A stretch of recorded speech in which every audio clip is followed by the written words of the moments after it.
All right, guys, so the Red Sox just made their first big trade, their first big move of the offseason, and they acquired Garrett Crochet from the Chicago White Sox for catcher Kyle Teel, outfielder Braden Montgomery, infielder Chase Meadroff, and right-handed pitcher Wickelman Gonzalez. Now, instant reactions to this trade. That's a lot more than I thought it was going to be to take Crochet off the White Sox hands. That's a big package. That's a holy heck, that's a big package. So Kyle Teel, just so everybody knows on Kyle Teel real quick, out of the big four prospects now, so we had Marcelo Meyer, Roman Anthony, Christian Campbell, and Kyle Teel. Teel was definitely the lowest on the totem pole when it came to those four. So, yes, he was in the big four, but he was the lowest in the totem pole. I am disappointed that we're losing Kyle Teel in this. I think that he was the catcher of the future for the Red Sox.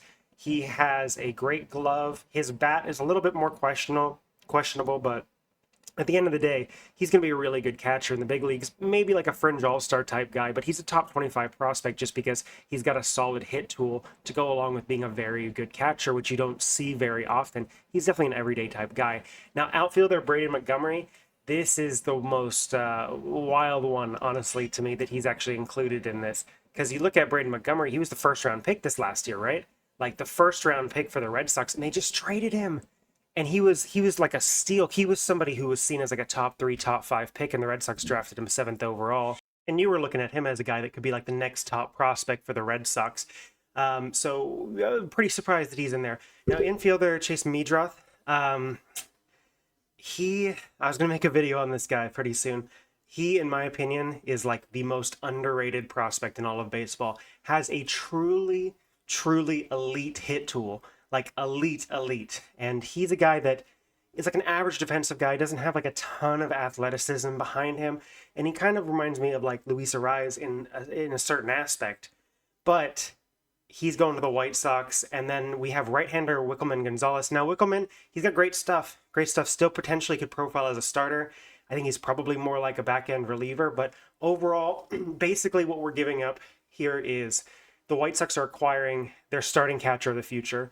They are acquiring a starting outfielder of the future that's potentially an all-star caliber type guy. They're acquiring a guy who can start at second base probably opening day. He was in AAA this last year.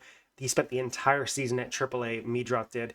And he's a guy that could be ready for the majors like right now. And the White Sox need help. So they got Teel and Meadroff. Those guys are probably both going to be in a White Sox uniform early this next season. And then you have Wickelman Gonzalez, who already made his major league debut.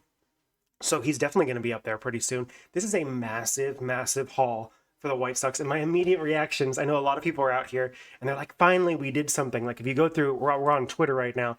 They have the full report. We have Tyler Milliken here. He's like more than fine with the package, expensive, but not Cassis or Abreu. In my personal opinion, I would have rather traded Wilyer Abreu in this type of situation because it opens up more flexibility for you to be able to go out and like sign Anthony Santander or something. If you trade Wilyer Abreu, you can just replace him with like Santander and it balances out your lineup a little bit better. Now, I know Abreu himself is a guy that we're looking at 25, 30 home runs potentially if he can get like a full season under himself and actually play every day. But at the same time, it's just like, geez, I don't know, man. This is a big haul for the White Sox. And, we're getting a great pitcher. So let's talk about what we're getting in Garrett Crochet really quick. So this is Garrett Crochet's Baseball Savant, and it is insanely red here. Pitching run value, 89th percentile. Fastball run value, 98th percentile. Breaking ball, 12th. Off speed, 54th. But like everything else down here, he doesn't walk many people. He strikes out a lot of guys. And if you guys have been following my channel, I have been very mixed, you could say, on Garrett Crochet as to whether we should trade for him or not. But at the end of the day, guys, he underperformed his metrics. He had a 3.58 ERA. If you kind of look at what he should have been doing by like FIP and everything, he should have been significantly better than that. So here I have his baseball reference page pulled up now. Let's look at his FIP. 2.69 FIP this last year, guys. 2.69 FIP. He was an all-star, 146 innings pitched, 209 strikeouts, 12.9 Ks per nine. Doesn't walk anybody, doesn't give a lot of hits. I mean, this is the guy that you're looking at, and he has the potential to be a true ace. Like, I know we talked earlier about Max Fried and Corbin Burns being like number one type starters. This guy could be an ace. Now, there's a lot more concerns that I have on top of this, but now that he's within the Red Sox organization, there's less speculation to be done. There's less hesitation by myself to be done as to who Garrett Crochet can be. He can be a great, great pitcher. The Red Sox have him for 2 years of control, and Garrett Crochet also has been saying that he wants to sign an extension. Now, what could an extension look like for Garrett Crochet? The pitching market's been really hot right now, and I don't know. He has 32 career starts, guys. 32 career starts. He hasn't pitched into the 7th inning 4 times in his career. He's only done that 3 times. 3 times in his career he's pitched into the 7th inning, and we just gave up this absolutely massive haul. Kyle Teal, Braden Montgomery, Chase Meadroth, and Wickelman Gonzalez. Is it worth it, guys? I don't know. You guys be the judge of it. I am going to stick on the optimistic side because I try to be as optimistic as possible. I was starting to creep into some massive pessimism. And to be perfectly honest, my initial reaction to this is very pessimistic. But at the same time, you're getting Garrett Crochet, and you finally have somebody at the top of your rotation that you can be proud of, that you can say this guy's going to start on opening day, and he throws left-handed, which that's just like the cherry on top of this, because I know we're talking like Corbin Burns and some other guys. And you know what? If they go out, what if they go today and they get Corbin Burns on top of this? I mean, all the shit that I've been talking and feeling over the last couple of days, maybe not necessarily on this channel, but definitely on social media and to some of my friends, a lot of that's going to go away very, very quickly when you look at a guy like Garrett Crochet and you get a guy maybe like Corbin Burns, or you get another piece.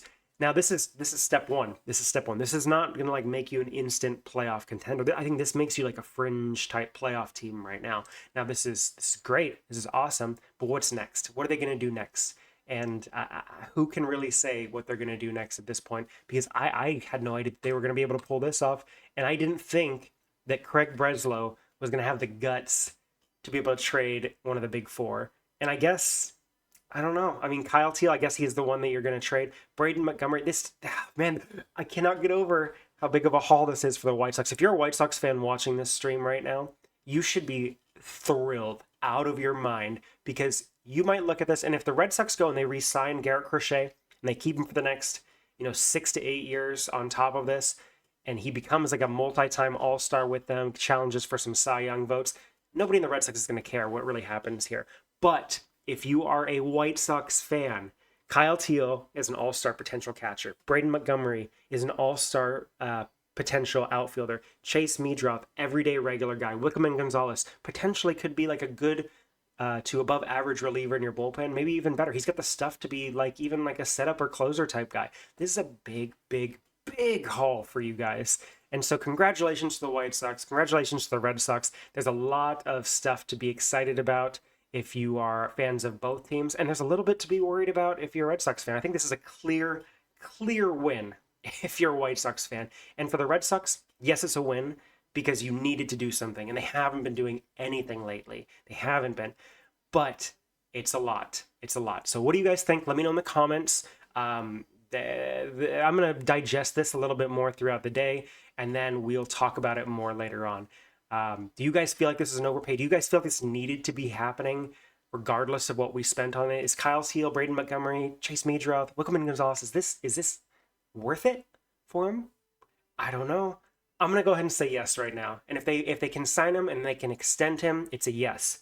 If they can't and they let him go like Juan Soto, I'm going to go ahead and say it. This is a bigger package than what Juan Soto cost for the Yankees. In my opinion, this feels like a bigger package than what they got. They got 2 top 100 prospects. Meadroth's a fringe 100 type guy. So you're talking almost 3 top 100 prospects, and then you still got another solid reliever on top of it. That's a lot. It's a lot, guys. But you got Garrett Crochet. You got Garrett Crochet. I don't know what to say. Elite pitcher. The only guys that look like this is like Tarek Skubal. Like, look at this. Skubal. Boom. Okay, Skubal is a little bit better, but there's some room for improvement here. And the worst things about him are his breaking ball, run value, his off-speed value, which guess what? Andrew Bailey's a wizard when it comes to that. He can fix that a little bit. And if he can get even some above average pitches in here, say they're in the 60th percentile, he was already 89th run value. If he can maintain his fastball to go along with those better pitches, we could be talking a top 5 pitcher in all of baseball with Garrett Crochet here. And I don't think it's that far out of the realm of possibility. Anyway, guys, thanks for joining this. This was fun. This was exciting. Let me know again in the comments what you're thinking. I'm thrilled to know what you're thinking. Let's talk about this. Probably pump out another video on this really soon because this is the first big thing that's happened to the Red Sox in a while, and it's pretty exciting. So thanks for tuning in again. Let me know what you think. Subscribe if you want to hear more about this stuff in the future. I ramble pretty often, and I do some edited content as well. Take a look at my channel if you're interested. We'll talk to you again next time, and bye.